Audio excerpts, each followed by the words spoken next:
వచ్చిరా friends. So ఇవాళ market చూసుకోరు కదా, ఇవాళ ఏదైతే డిమాండ్ ఉండేనో ఇది ఈడ రెస్పెక్ట్ చేసినప్పటికీ కూడా మళ్ళీ ఇది వచ్చి కింద బ్రేక్ అయ్యి కిందకి వచ్చేసింది. ఎందుకు అంటే చూడండి, ఇది గ్యాప్ అప్ అయిన క్యాండిల్ ఏదైతే ఉందో క్లోజింగ్ ఇది స్ట్రాంగ్గా క్లోజ్ అయింది. ఇలాంటి క్యాండిల్ గురించి నేను ఒక షార్ట్ వీడియో కూడా చేసిన. ఇది ఎప్పుడైతే క్లోజ్ అవుతుందో ఆ రోజు కంప్లీట్ క్లోజింగ్ వరకు కూడా బేరిష్గా ఉంటుంది అనేది. సో మనం నిన్న చేసిన డిమాండ్ ఏదైతే ఉంటుందో అది చిన్న మూమెంటం ఇచ్చి కూడా ఫెయిల్ అయిపోయిన తర్వాత ఫైన్. ఇప్పుడు మనకు ఒక రిజెక్షన్ ఏరియా ఉంది ఆల్రెడీ. ఈడ మనకు టెస్ట్ చేసి సపోర్ట్ తీసుకున్న ఏరియా 56,634 అనేది. ఈడ జస్ట్ క్యాండిల్ రిజెక్షన్ అవ్వాలి. క్యాండిల్ అంటే క్యాండిల్ కిందికి పోయి మళ్ళీ మీదకి వచ్చి ఇట్లా రిజెక్ట్ అయ్యిందనుకో, ఇక్కడ నుండి నేను కొంచెం బుల్లిష్కుంటా, కొంచెమే, మొత్తం ఇందాకుంటా అని నేను చెప్పట్లేదు, కొంచెం బుల్లిష్గా అయితే ఉంటా జనరల్గా మినిమం ప్రాఫిట్ బుక్ చేసుకోవడానికి. కానీ కింద మాత్రం డిమాండ్ ఉంది 56,376, 56,247. ఇక్కడ నుండి ప్రైస్ చాలా షార్ప్ అనేది జంప్ అయింది కాబట్టి ఈ ఏరియా అనేది డ్రా చేసిన అనమాట. ఓకేనా? సో ఈ ఏరియా ఇంపార్టెంట్ డిమాండ్ అండ్ ఇది రిజెక్షన్ ఏరియా. ఈ రెండింటి దగ్గర ఎలా ప్లాన్ చేయాలా ఏం లేదనేది జస్ట్ అబ్జర్వ్ చేయాలి ఇక్కడ. కాకపోతే ఎప్పుడైతే డిమాండ్ అనేది రెస్పెక్ట్ చేసింది అంటే మూమెంటం కూడా మంచి వచ్చే అవకాశం ఉంది. ఎందుకంటే చూడండి ఇక్కడనే తెలుస్తుంది, ఇక్కడ చూసిరుగా ఎంత షార్ప్ ఫాల్ అయినప్పటికీ కూడా ఇది తెగి కిందికి పోవాలి లెక్క ప్రకారం. కానీ ఇక్కడ మంచి డిమాండ్ ఉంటే అదే స్పీడ్లో ప్రైస్ అనేది బౌన్స్ అవుతుంది. సో ఇది ఫస్ట్ టైం అయింది కాబట్టి ఓకే, సెకండ్ టైం కూడా అవుతుంటుంది, జనరల్గా థర్డ్ టైం కూడా అవుతుంటాయి. సో ఇది ఫస్ట్ టైం అయినప్పుడు నెక్స్ట్ టైము పెండింగ్ ఆర్డర్స్ అనేది ఉంటాయి. దానికోసమే మనం ఈ డిమాండ్స్ అనేది డ్రా చేసుకుంటాం అనమాట. క్లియర్? సో ఇక్కడ రెండు డిమాండ్స్ ఉన్నాయి మనకు నిఫ్టీలో. ఆల్రెడీ ఒక ఏరియా నుండి టెస్ట్ చేసి రిజెక్ట్ అయ్యి బౌన్స్ అయిన ఏరియా ఇది వచ్చేసి 25,032, 25,000. సో ప్రైస్ దీని మీద ఉంది కాబట్టి ఇది డిమాండ్ అవుతుంది. ఎప్పుడైతే ప్రైస్ దీని కింద క్లోజ్ అవుతుందో ఒక క్యాండిల్ అయినా ఇది సప్లై అయిపోతుంది. ఆ సప్లై నుండి డిమాండ్కి మళ్ళీ ఎంతో కొంత స్పేస్ ఉంది, అంటే ఆల్మోస్ట్ ఒక 70-80 పాయింట్ల స్పేస్ ఉంది. ఓకే, కింద ఇంకో డిమాండ్ ఉంది 24,916, 24,882. ఇది ఇంకా పవర్ఫుల్ అనమాట పైన దాంతో చూసుకుంటే. క్లియర్? ఈ రెండు డిమాండ్ల దగ్గరనే నేను ప్లానింగ్ చేస్తా. ఇప్పుడు చాలామంది బయింగ్ సెల్లింగ్ చేస్తుంటారు కదా, ఇది బేరిష్ మూవ్, ఇది బేరిష్ మూవ్లో బేరిష్ సైడ్ ఉండాలి, బుల్లిష్ మూవ్లో బుల్లిష్ సైడ్ ఉండాలి, బేరిష్ ఇలా ఏడబడతాడ మనం ప్లాన్ చేయడం కష్టమైపోతుంది. కానీ ఇంపార్టెంట్ ఏరియా. పోనీ ఇది కంప్లీట్ ప్లానింగ్తో చేసిన ప్లాన్స్ అంటే కాదు. ఎట్లా అంటే చూడండి, డిమాండ్ దగ్గర మినిమం మూమెంటం ఇచ్చి మళ్ళీ కిందికి రావచ్చు, ప్రాబ్లం లేదు. కానీ మనకి ఈ మూవ్ అనేది కావాలా, పర్ఫెక్ట్ ఏరియా నుండి రిజెక్షన్ రావడం ఇలాంటి చెక్ చేస్తూ ఉండాలి. కానీ కొన్ని ప్లానింగ్ చేస్తే ఏంటంటే మనం లో దగ్గర ప్లాన్ చేస్తే హై వరకు మొత్తం స్వింగ్ ఏదైతే ఉంటుందో ఇది స్వింగ్ కవర్ చేయడం లాంటివి ఉంటాయి అన్నమాట. అలాంటివి అయితే రెగ్యులర్గా ట్రేడ్ చేయడానికి ఉంటుంది, ఎప్పుడో ఒకసారి ట్రిగ్గర్ అవుతుంటాయి అలాంటివి. కాబట్టి మనం ఎక్కడైతే డిమాండ్ డ్రా చేసుకుంటామో ఆడ మినిమం మూమెంటం కోసమే జనరల్గా ఆలోచిస్తాం అనమాట. క్లియర్? ఫైన్. ఆర్కే లెవెల్స్లో మనం ఏమైతే మాట్లాడుతున్నామో ఆ స్పేస్ ఎంత ఉంది, దానికి ఎంత రిస్క్ చేయాలా, ఎంత రివార్డ్ తీసుకోవాలా అనేది ప్లాన్ చేసుకోవాలా. ఓకే, సిమిలర్గా మనకు సెన్సెక్స్లో ఒకటే డిమాండ్ ఉంది, ప్రైస్ ఆల్రెడీ ఇక్కడ నుండి జంప్ అయిపోయింది. ఇది ఆల్రెడీ కొంచెం దూరం ఉంది కాబట్టి ఇది ఒకటే పెట్టినా, కింద కూడా ఉంది ఈ డిమాండ్, బట్ అది డ్రా చేయలేదు, అంతవరకు రాదనే అనుకుంటున్నాం. ఒకవేళ దీని కింద క్యాండిల్ క్లోజ్ అయితే ఈ డిమాండ్ కాస్త సప్లై అయిపోతుంది. కానీ ప్రస్తుతానికి ప్రైస్ మీదనే ఉంది కాబట్టి ఇది ఇంపార్టెంట్ డిమాండే. 82,021, 81,921 అనేది డిమాండ్ ఏరియా. ఓకే, నేనేం చేస్తాను అంటే ఇది ఫెయిల్ అయినప్పుడు, అంటే ఇది మామూలుగా రిజెక్షన్ రాకుండా డౌన్కి వస్తుంది అనమాట. ఒక రిజెక్షన్ వస్తే ఒక ఎస్ఎల్ హిట్ అయిపోతుంది అది.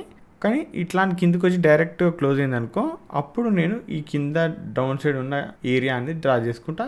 ఇక్కడ నుండి మళ్ళీ కంప్లీట్ హై వరకు బుల్లిష్కుంటా. కానీ ఇది ఎప్పుడు సాధ్యం? ఆప్షన్ బయ్యింగ్లోనో అలాంటి వాటిలో జనరల్గా సాధ్యం కాదు. కాబట్టి ఎడ్జింగ్లో మాత్రమే సాధ్యమవుతుంది, లేదంటే ఆప్షన్ సెల్లింగ్లో సాధ్యమవుతుంది, ప్రాపర్ రిస్క్ మేనేజ్మెంట్ తోటి ప్లాన్ చేసుకుంటుంటే.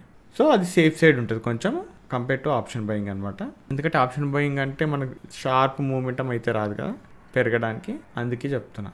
సో ఇక్కడ చూడండి, నిన్న ఇది డిమాండ్ ఉండేది, ఇది మంచిగానే టెస్ట్ చేసి ప్రైస్ బాగానే క్లోజ్ అయింది. బట్ ఈ డిమాండ్ టెస్ట్ చేసి బాగానే ఉంది. ఇంతకుముందు చాలాసార్లు చెప్పినా నేను, క్లోజింగ్ టైంలో చాలా వరకు డిమాండ్లు కానీ సప్లైలు టెస్ట్ చేసినప్పుడు దాన్ని నమ్మొద్దు అని. ఎందుకంటే ఇలాంటి మనం టెస్ట్ చేసి రియాక్షన్ వస్తుందా, రియాక్షన్ వచ్చినాక మనం బై చేస్తుంటాం జనరల్గా. ఎన్నో మంచి క్యాండిల్ చూసుకొని లేకపోతే ఇదే ఏరియాలో బై చేస్తుంటాం. బై చేసి హోల్డ్ చేస్తామా, హోల్డ్ చేసేటోళ్ళు నెక్స్ట్ డే ఇక్కడ ఓపెన్ అయిందనుకో ఏం చేస్తారు, లాస్ అయిపోతారు. అందుకే క్లోజింగ్ టైంలో ఎప్పుడు కూడా డిమాండ్ బై చేయొద్దు. బట్ ఓకే, క్రూడ్ ఆయిల్తో జాగ్రత్త అండ్ న్యాచురల్ గ్యాస్, ఈ సిల్వర్ మైక్రో వీటితోటి. ఇప్పుడు డౌన్కి రాగానే ఇక్కడ ఏదైతే ఇంకో డిమాండ్ ఉండేనో అది సప్లై లాగా వర్కౌట్ అవుతుంది. ఇప్పుడు ప్రస్తుతానికి ఇదే సప్లై ఏరియా 5692 5673. దీని కింద ఉన్నంతసేపు కొంచెం బేరిష్గా ఆలోచిస్తాను నేను. దాని మీదకి వస్తేనే ఈ గ్యాప్ ఫిల్ కాన్సెప్ట్ ఏదైతే ఉందో అది ప్లాన్ చేసుకుంటా. ఇక్కడ న్యాచురల్ గ్యాస్లో ఒక సప్లై ఉంది నియర్ బై, నార్మల్గానే ఉన్నాయి, అవి ఏం పవర్ఫుల్ సప్లైలు ఏం కావు. 285.5 286.8 ఇది ఒక సప్లై. ప్రస్తుతానికి దీని మీదే ఫోకస్ చేస్తా. పైది అయితే చాలా దూరం ఉంది కాబట్టి ఇప్పట్లో ఫోకస్ చేయను. ఇది ఈ ఏరియాకి వచ్చినాక నాకు రిజెక్షన్ వస్తేనే మళ్ళీ ప్లాన్, లేకపోతే నో ప్లాన్ అనమాట. కొంచెం జాగ్రత్త అబ్జర్వ్ చేయాలి ఇది. ఓకే, మనకు కింద డిమాండ్ ఏరియా ఒకటి ఉంది, ఇక్కడ నుండి ప్రైస్ వెయిట్ చేసి బౌన్స్ అయింది. సో 1,13,722 to 1,13,525 ఈ ఏరియా ఏదైతే ఉందో ఇక్కడికి వచ్చినాక ఇక్కడ నుండి రిజెక్షన్ వస్తే జనరల్గా ప్లాన్ చేస్తుంటాం మనం డిమాండ్ మీద. కానీ డిమాండ్ కింద క్యాండిల్ క్లోజ్ అయితే సప్లై అయిపోతుంది. అప్పుడు ఇదే ఏరియాలో మళ్ళీ రిజెక్షన్ వస్తే సెల్లింగ్ గురించి ఆలోచిస్తాం. ఓకే, సో ప్రస్తుతం మీద ఉంది ప్రైస్. సో ఇదంతా కొంచెం ఒక రేంజ్ దగ్గరనే సస్టైన్ అవుతుంది. ఇది మేబీ క్రాస్ చేస్తే పెద్ద మూమెంటం వస్తుంది, లేకపోతే ఇక్కడ ఫెయిల్ అయిందనుకో ఆపోజిట్ సైడ్ కూడా జనరల్గా ఇలాంటి ప్యాటర్న్స్ అనేది వస్తుంటాయి. సో ఎప్పుడైతే ఫెయిల్ అయ్యి కిందికి వస్తుందో అప్పుడే డిమాండ్ దగ్గరకు వచ్చే ఛాన్స్ ఉంటుంది జనరల్గా. సో వెయిట్ చేసి చూడాల్సిందే ఇది కూడా. క్లియర్? ఓకే, నిన్న ఒక విషయం అడిగిన, మార్కెట్లో బిగినర్గా ఉన్నప్పుడు మనకు కొన్ని ప్రయోగాలు చేస్తుంటాం, అదే నిజం అనుకోని తర్వాత తెలుస్తుంది మనకు అదే మార్కెట్లో పెద్ద అబద్ధం అనేది. ఓకే, సో మనం ఏదైతే న్యూస్ కానీ ప్యాటర్న్స్ కానీ ఇవన్నీ ఉంటాయి కదా, ఈ న్యూస్ ప్యాటర్న్స్ ఇవన్నీ యూజ్ చేసి ట్రేడ్ చేస్తే ప్రాఫిట్ వస్తుంది అనుకోండి. సో ఆ ప్యాటర్న్ రిపీటెడ్గా ఎందుకు వస్తుందో నాకు అర్థం కాలేదు ఫస్ట్లో. ఒక ప్యాటర్న్ వచ్చినాక మళ్ళీ ఎందుకు వస్తుంది అంటే అది పాపులర్ అయిపోతుంది. ఒక రోజు కాకుండా ఇంకో రోజుకి చాలా పాపులర్ అయిపోతుంది. పాపులర్ అయిపోయి అది అందరి కంట్లో పడుతుంది. అది దాన్నే ట్రేడ్ చేస్తే ప్రాఫిట్ వస్తుంది అని. సో అది విన్నాక అదే పాపులర్ ప్యాటర్న్ అని చెప్పి ఆ పాపులర్ ప్యాటర్న్స్ ఏవైతే ఉంటాయో అవన్నీ అందరూ యూజ్ చేస్తారు. మరి ప్రాఫిట్ వస్తుందో రాదో తెలియదు, కానీ జనరల్గా అయితే ఓవరాల్గా లాస్ అయితే ఫేస్ చేసిన నేను అలాంటి స్టార్టింగ్లో. తర్వాత అర్థమైంది అది ఫెయిల్ అవుతున్నాయి రావట్లేదని. తర్వాత న్యూస్ ఒకసారి ఏం చేసిన, నేను చూస్తున్నా ఇక్కడ చార్ట్ ఏదో చూస్తూ ఉంటే ఏదో అన్ని ఇంటర్డే కోసం చూస్తూ ఉంటే ఇలాంటి ప్రైస్ ఏమైతే సడన్గా ఇట్లా ఎగిరిపోయింది. ఇట్లా పెద్ద మూమెంటం సడన్గా వచ్చేసాయి కానీ క్యాండిల్, అరే ఏంటి క్యాండిల్ ఇట్లా ఎందుకు వచ్చింది అని చూసినాక తర్వాత ఒక 1 minute 2 minutes తర్వాత నాకు మెసేజ్ వచ్చింది. ఏది? అప్పుడు నోటిఫికేషన్ వస్తుండే కదా, జనరల్ వెబ్సైట్ నోటిఫికేషన్స్ వస్తుంటే చూడు కంప్యూటర్లో, ఆ నోటిఫికేషన్ ఇట్లా కార్నర్లో వచ్చింది. ఏంటి అంటే ఎగ్జాంపుల్ ఒక స్టాక్ నేమ్ తీసుకుందాం, ఏ అనే స్టాక్లో పలానా గుడ్ న్యూస్ వచ్చింది అని. అవునా అని చెప్పి నేనేం చేసేటోని ఈడ మీద బై చేసేటోని. అంటే ఫస్ట్ ప్రైస్ ఎగిరిపోయింది, తర్వాత న్యూస్ వచ్చింది. కానీ ఈ న్యూస్ చూసిన మనము మళ్ళీ వచ్చి చార్ట్ చూస్తే అరే న్యూస్ వచ్చినందుకు ఎగిరింది ఇది అని మనం అనుకుంటాం. కానీ ఆల్రెడీ ఇంట్లో ఇన్వెస్ట్ చేసేస్తారు, ప్రైస్ బౌన్స్ చేస్తారు, తర్వాత గుడ్ న్యూస్ వస్తుంది. గుడ్ న్యూస్ వచ్చినాక ఏమవుతుంది, ఈ బౌన్స్ అయిన ప్రైస్ ఏదైతుందో మెల్లంగా కిందికి వచ్చేస్తుంది. ఓకే, ఇది జరుగుతుంటుంది జనరల్గా. ఇది మ్యానిపులేషన్ అనేది అర్థమైంది. ఈ మ్యానిపులేషన్ గురించి నేను చాలా వరకు రీసెర్చ్ చేయడం జరిగింది, దాని గురించి తెలుసుకోవడం జరిగింది.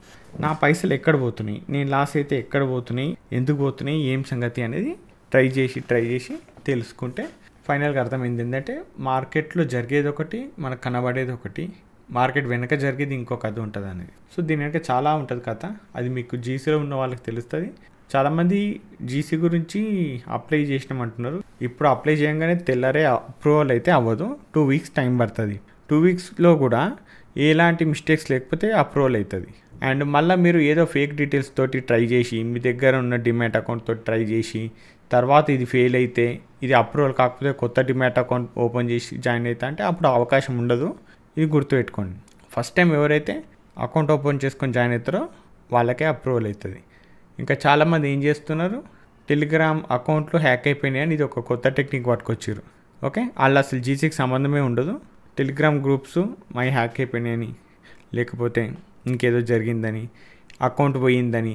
సో ఒక్కసారి ఒక అకౌంట్ జాయిన్ అయిపోయినాక రెండో అకౌంట్ మళ్ళీ జాయిన్ అవ్వదు, ఒకవేళ జీసీలో ఉన్నప్పటికీ కూడా. ఓకేనా, అది సాధ్యం కాదు, గుర్తుపెట్టుకోండి. ఇలాంటివి చాలా రూల్స్ ఉన్నాయి, ఆ రూల్స్ అన్నీ పాటిస్తేనే. కొన్ని ఏంటంటే జాయిన్ కాకముందుకుంటే రూల్స్, ఆ రూల్స్ చూసుకోండి జాయిన్ అయ్యేటప్పుడు. చదువుకోండి ఒకసారి. కొన్ని రూల్స్ ఏమో జాయిన్ అయినాక ఉంటాయి.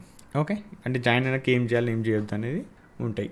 అట్లయితేనే ఇంట్రెస్ట్ ఉన్నవాళ్ళు, అంటే ఇంట్రెస్ట్ అంటే ఒక్కరోజు 2 రోజులు చూసి ఒక వారం రోజులు ప్రాక్టీస్ చేస్తే సరిపోతుంది అంటే లేదు. ఇది ఏంటంటే ఒక ప్రొఫెషన్ లాగా తీసుకొని కొంచెం డిసిప్లిన్గా, అంటే మనకు ట్రేడింగ్ అంటే ఏం స్ట్రాటజీస్ చేరుకోవడాల కోసమే కాదు, ఆ స్ట్రాటజీస్ ఏమి ఉండవు. సో మనము మార్కెట్లో ఉంటే ఎలా ఉండాలా, స్కాల్పర్గా ఎలా ఉండాలా, డే ట్రేడర్గా ఎలా ఉండాలా, స్వింగ్ ట్రేడర్గా ఎలా ఉండాలా, లేదు ఇవన్నీ కాదు మా వల్ల ఇన్వెస్ట్ చేస్తుంటే ఇన్వెస్టర్గా ఎలా ఉండాలా. ఓకే, స్టార్టింగ్ స్టేజ్లో ఎలా ప్లాన్ చేస్తే ప్రాఫిట్ తీయచ్చు, స్టెప్ బై స్టెప్ ఎలా ఎదగవచ్చు, ఎలా ఉంటుంది అనేది. ఓకే, సో లైవ్ సెషన్స్ ఏమైనా ఉంటే క్రిప్టోలో చేసుకుంటాం. దీని మీద వీసీలు ఉంటాయి, క్వశ్చన్ ఆన్సర్స్, డౌట్స్ క్లియర్ చేసుకోవడానికి. అండ్ కంటెంట్ కూడా ఉంటుంది. కంటెంట్ అంటే స్టెప్ బై స్టెప్ 3 లెవెల్స్ ఉంటాయి. ఓకే, ఇంట్లో ఆల్మోస్ట్ 2 లెవెల్స్ కంప్లీట్ అవ్వడానికి వచ్చింది. ఇంకో 1 లెవెల్ ఉంటుంది, అది చిన్నదే, అది కూడా కంప్లీట్ అయిపోతుంది ఇంకా 3 మంత్స్లో. ఇంకా 3 మంత్స్లో నా సైడ్ వర్క్ అయిపోతుంది అనమాట. ఇక జీసీలో నేను వర్క్ చేయాల్సింది ఏముండదు. ఇంకా కొత్తగా వేరేది ఏదైనా టాపిక్ మీద వర్క్ చేస్తాను నేను. ఫైన్, ఓకేనా. ఇంతకుమించి ఇన్ఫర్మేషన్ చెప్పలేను, మిగతాదంతా మీరు జీసీలో జాయిన్ అయినాక చూసుకోవచ్చు. సో జాయిన్ అవ్వాలి అంటే డిమెట్ అకౌంట్ ఓపెన్ చేసుకునే ఉద్దేశం ఉన్న వాళ్ళు లింక్ వీడియో డిస్క్రిప్షన్లో ఉంది, అక్కడ నుండి ఓపెన్ చేసుకోవచ్చు. ఆ తర్వాత మీరు వెబ్సైట్కి వెళ్ళి రిజిస్ట్రేషన్ చేసుకోవచ్చు. దీనికి ఎలాంటి ఛార్జెస్ ఉండవు, ఏముండవు, జస్ట్ ఫ్రీ ఆఫ్ కాస్టే. మీరు జస్ట్ డిమాట్ ఓపెన్ చేసుకుంటే సరిపోతుంది. మళ్ళీ అందరు చాలామంది అడుగుతున్నారు ఎంత పైసలు, ఎంత ఫీజు అని. ఫీజులు ఏం లేవు, ఫీజులు అనేది ఏం లేవు. ₹1 కూడా మీ నుండి పే చేయాల్సిన అవసరం లేదు. ఆ బ్రోకరేజ్ ఏదైతే ఉంటుందో నేను బ్రోకర్తో చూసుకుంటా. క్లియరా? ఫైన్. కొందరైతే 2వ రోజుకో 3వ రోజుకే అడుగుతున్నారు. అట్లా కాదు, నేను ఆల్రెడీ చెప్పిన 2 వీక్స్ టైం పడుతుందని. ఎందుకంటే ఇక్కడ చూడండి, 10 మంది రిక్వెస్ట్ చేస్తారా, అందులో 6 మంది ఫేక్ డీటెయిల్సే ఉంటాయి. కానీ ఇక్కడ నేను 10 మంది చెక్ చేస్తేనే తెలుస్తుంది నాకు ఈ 6 మంది ఫేక్ డీటెయిల్స్ అని. సో ఒక్కొక్కరి చెక్ చేయాలంటే నాకు టైం పడుతుంది. ఓకే, మళ్ళీ ఇంట్లోకి వెళ్ళి ఇంకా 4 మిగులుతారు, ఈ 4ని జాయిన్ చేయాల్సి ఉంటుంది. So slow and study join అవుతారు. ఆ తర్వాత మీరు రెగ్యులర్గా దాని మీద ప్రాక్టీస్ చేసుకోవచ్చు. క్లియర్? ఫైన్, సరే. అండ్ టెలిగ్రామ్ ఛానల్ కూడా కొత్త వాళ్ళు ఎవరైతే ఉంటారో చూసేవాళ్ళు జాయిన్ అవ్వాలి అంటే అది కూడా లింక్ వీడియో డిస్క్రిప్షన్లో ఉంది, డైరెక్ట్ క్లిక్ చేసి జాయిన్ అవ్వచ్చు. ఎలాంటి పెయిడ్ కోర్సులు, పెయిడ్ సర్వీసెస్ అయితే లేవు, ఆ విషయంలో నో టెన్షన్. ఓకే, మళ్ళీ సెర్చ్ చేసి జాయిన్ అవ్వద్దు, ఫేక్ ఛానల్స్ చాలా ఉన్నాయి, జాగ్రత్త. ఓకే, సో మార్కెట్లో చాలామంది బిగ్ ప్లేయర్స్ ఉంటారు. ఓకే, పెద్ద పెద్ద ప్లేయర్స్ ఉంటారు, కొన్ని వేల కోట్ల దగ్గర పెట్టుకొని. ఓకే, అలాంటి బిగ్ ప్లేయర్స్ మార్కెట్లో ఉండాలన్నా వద్దా, అంటే ఉంటే మీకు బెస్టా వర్క్ చేయడం, ఉండకపోతే బెస్ట్ అనేది మీ ఆలోచనను బేస్ చేసుకొని చెప్పండి. ఓకే, అంటే మార్కెట్లో చాలామంది పెద్ద ప్లేయర్స్ ఉంటారు, వాళ్ళ వల్లనే రీటైలర్ నష్టపోతున్నారు కొందరు, వాళ్ళ వల్లనే మార్కెట్ మూవ్ అవుతుందని కొందరు. ఓకే, వాళ్ళకి సపోర్ట్ చేసే వాళ్ళు కొందరు, సపోర్ట్ చేయని వాళ్ళు కొందరు ఉంటారు, కొందరు ఎటు కాకుండా ఉంటారు. సో దానివల్లనే ఈ క్వశ్చన్ అనేది అడగడం జరిగింది. మార్కెట్లో బిగ్ ప్లేయర్ అనేవాడు ఎవరైతే ఉన్నారో వాళ్ళు మార్కెట్లో ఎక్కువ ఉంటే మంచిదా, అసలు ఉంటే మంచిదా కాదా అనేది చెప్పండి. క్లియర్? ఫైన్. సో ఫ్రెండ్స్, ఈ వీడియోలో మాత్రం ఇంతే. మళ్ళీ రేపటి వీడియోలో మళ్ళీ కలుసుకుందాం. అంతవరకు ఉంటాను, బాయ్.